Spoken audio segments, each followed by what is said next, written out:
সেনা কর্মকর্তাদের কোথায় রাখা হবে? সাব জেলে, সেনানিবাসে, নাকি সাধারণ যেই কারাগার সেখানে? এই ব্যাপারে ব্যাখ্যা দিয়েছেন চিফ প্রসিকিউটর মোহাম্মদ তাজুল ইসলাম। গত কয়েকদিন থেকে এটা নিয়ে টান টান উত্তেজনা। কেন সেনা অফিসাররা আলাদা প্রিভিলেজ পাবে? আসলে কি কোনো প্রিভিলেজ পাচ্ছে? এখানে যেটা বলছেন চিফ প্রসিকিউটর, যে কোন জায়গাকে কারাগার ঘোষণা করা হচ্ছে সেটা তাদের বিবেচ্য বিষয় নয়।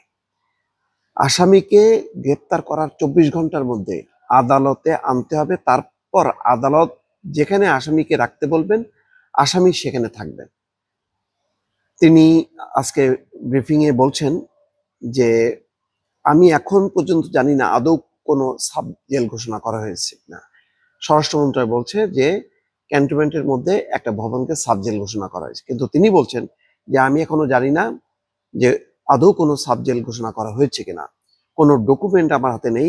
যেহেতু আপনারা বলছেন যদি সরকার কোনো নির্দিষ্ট জায়গাকে সাব জেল ডিক্লেয়ার করে, সরকারের সেই ক্ষমতা আছে, কোন জায়গাটাকে তারা জেল ঘোষণা করবেন, প্রিজন অথরিটি আওতায় নিয়ে আসবেন, সেটা সরকারের স্বরাষ্ট্র মন্ত্রণালয়ের আওতাভুক্ত। সুতরাং এটা আমাদের কোনো কনসার্ন হওয়ার বিষয় না।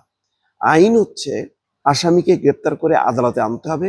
আদালতে আনার পর আদালত যদি ফার্দার অর্ডার দেয়, পরবর্তী আদেশ দিয়ে বলে যে কারাগারে পাঠান, তখন কারাগার বলতে সেই কেন্দ্রীয় কারাগারও হতে পারে, সেটা জাতীয় সংসদ ভবনের মধ্যে হতে পারে, এমপি হোস্টেলও হতে পারে, বা কোন জায়গাকে যদি সরকার কারাগার ঘোষণা করে সেই জায়গায় পাঠানো যেতে পারে, কিন্তু সেটা জেল বা কারাগার হিসেবে গণ্য হবে।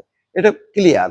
এখন কেন্দ্রীয় কারাগার কোনো জায়গাকে যদি সাব জেল ঘোষণা করে, সেটা হলো স্বরাষ্ট্র মন্ত্রণালয়ের প্রিভিলেজ যে কোন কারাগারে রাখা হবে, এটা সাব জেল নাকি সাধারণ কারাগার, এটা হলো সরকারের এখতিয়ারভুক্ত। এই ব্যাপারে কোনো মানে আইনের কোনো ব্যত্যয় নয়, এবং সেটা চিফ প্রসিকিউটর সম্ভবত ক্লিয়ার করলেন। দর্শক।